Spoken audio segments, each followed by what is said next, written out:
everyone, welcome back to Civil Engineers Club. As you know, we are discussing about the most important and probable MCQ question for the post of Junior Engineer Civil in West Bengal Public Service Commission as well as in Assistant Engineer Civil of WBSETCL. So I will request all of you to kindly follow this channel. I will try to definitely cover all the subject and the probable MCQ which may be asked in your examination. So kindly follow this channel. Question number 1. A column splice is used to increase option A length of the column, option B strength of the column, option C cross sectional area of column, option D none of this. A column splice is generally used to increase the length of the column. So the correct answer is option A. Option A is the correct answer. A column splice is used to increase the length of the column.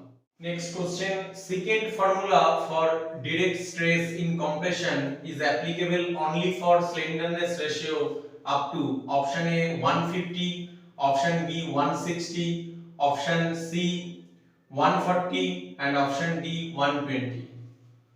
Generally, secant formula for direct stress in compression is applicable up to the slenderness ratio 160.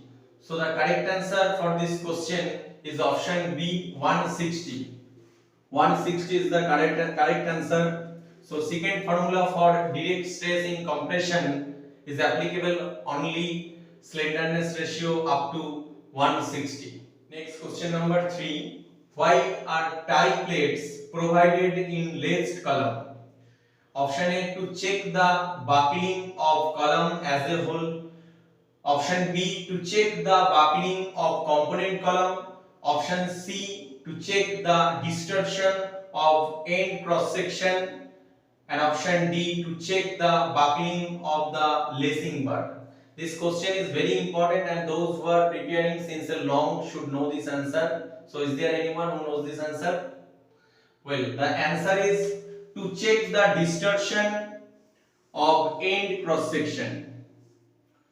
Tie plates is generally provided in laced column to check the distortion of end cross section. So the correct answer for this question is option C to check the distortion of end cross section. Question number 4. The slenderness ratio of lacing bar should not exceed option A 100, option B 145, option C 120 and option D 180. This question is very important and very common for government examination, and this was already in your KMC sub-assistant engineer examination. Those who have attended this question and you can revise this again, and those who did not attend, and don't forget to attend in the next examination. So the correct answer is option B 145.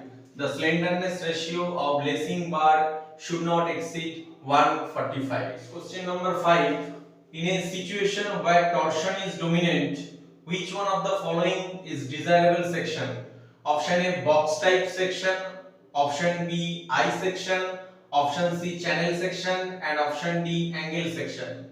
When torsion is dominant in a situation, we will use the box type section. So the correct answer is option A box type section.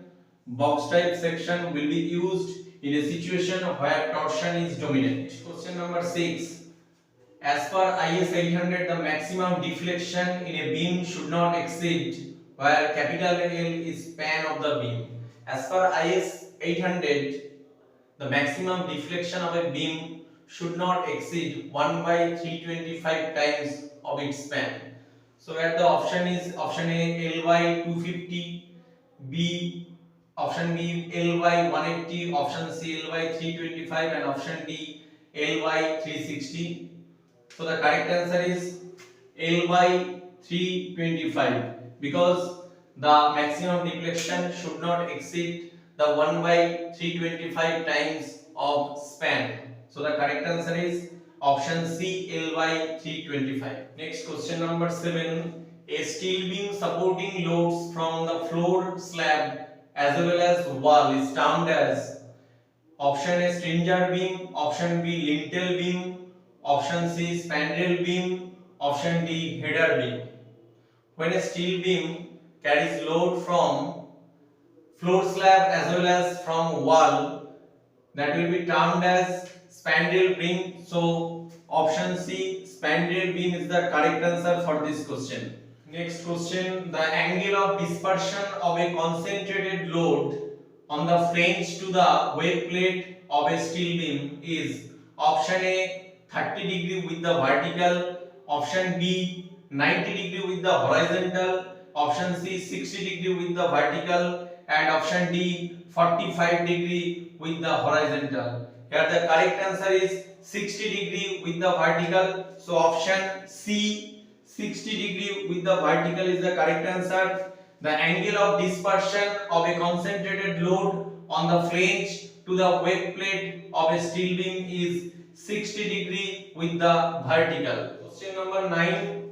If W and L are the total superimposed load and the span of the plate girder in meters, the approximate self weight capital M of the girder is taken as option A M equals to WL by 100, option B M equals to WL by 200, option C M equals to WL by 300, and option D M equals to WL by 400. Those who are preparing yourself in detail, I think you should know this answer, and those who are yet to reach in this level, kindly note this answer. I am telling you the correct answer. The correct answer is M equals to WL by 300. If the W and L are the superimposed load and span of the plate girder and the approximate self weight is M, then the M equals to WL by 300. Next, question number 10.